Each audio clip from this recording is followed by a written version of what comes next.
There's still a lot we're sorting through, including what the immigration status is of those workers. But, you know, the broad brushstrokes are that this has really sent a shockwave through the foreign investment community. For so many years, U.S. states like Georgia have really urged foreign companies to come and invest in the U.S. and build their products in the United States. And in this case, Hyundai was really courted very heavily. The idea being, listen, we want these cars made in the United States. We want jobs. We want that output here. So the companies had been brought in, and now you have this real cross-current, a contradictory message, which is, okay, you bring those factories into the U.S. and now ICE and the Trump administration are essentially targeting them. So that's going to cause a lot of companies to sort of sit up and say whether, you know, ask the question of whether the foreign investment is worth the risk. So we know that there's a South Korean delegation coming to secure the release of those workers. A lot will depend on their immigration status, so we should know more by the end of today. But needless to say, this is causing a lot of companies to stand up and take notice. And Nick, one question to stick here. Is it at all surprising for this to take place in Georgia? We've seen kind of a focus seemingly on typically Democrat-leaning states as it relates to ICE raids and other kind of steps taken by the Trump administration.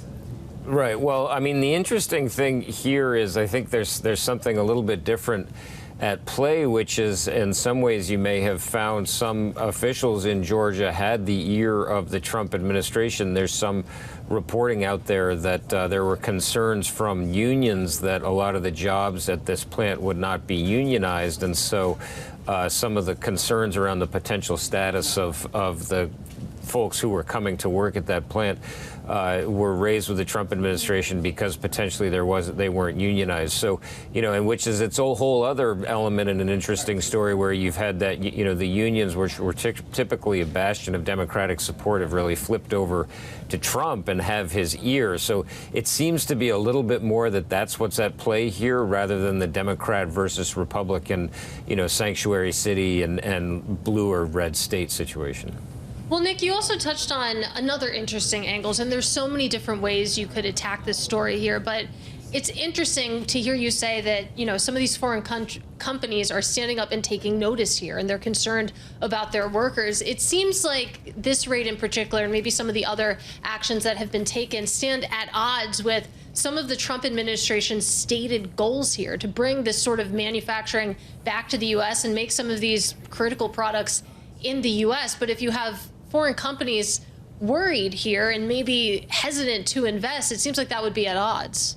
Right. I mean, and that, I think what you're seeing across the board is a lot of, I mean, when you look at foreign countries, there's a lot of trying to sort through what the Trump administration's message really is, because this is not the only place where there are a lot of cross currents. I mean, you look at Russia, for example, where the president has talked openly about his affection for Vladimir Putin and suggesting he might step off the gas on Ukraine, but then saying he may impose secondary sanctions on China, and has done so with India. You had the president meeting with the Indian prime minister and promising a very warm relationship. Then that apple cart has really been upset. You obviously have his image as a pro-peace president. He says he's solved 7 wars and then launches a strike on a boat allegedly carrying drugs in Venezuela. So, you know, it's not only Americans but also foreigners looking to try to make sense of this administration. And when they have money on the line, especially a putative ally like South Korea, it's going to add to those questions even more. And that's why we are hoping, you know, to see some result as a result of this delegation that's coming into town today to get some answers. Yeah, Nick, is there any expectation on how long some of these factors or things will take to play out, just given that you are in D.C. right now?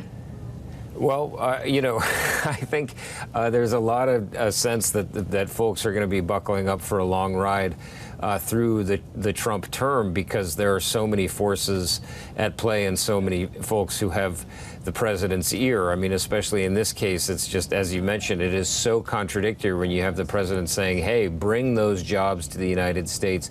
We want that investment in the United States. If you want to avoid tariffs, the way to avoid tariffs is to produce your products in the United States. Well, what happens when it tends to be a plant that's making EVs? In the Hyundai case, and obviously, so the president wants that investment, but he doesn't like electric vehicles, so you have that cross current as well. Suffice to say that when companies are looking at much longer time horizons, they're much more wary about investing in the immediate term.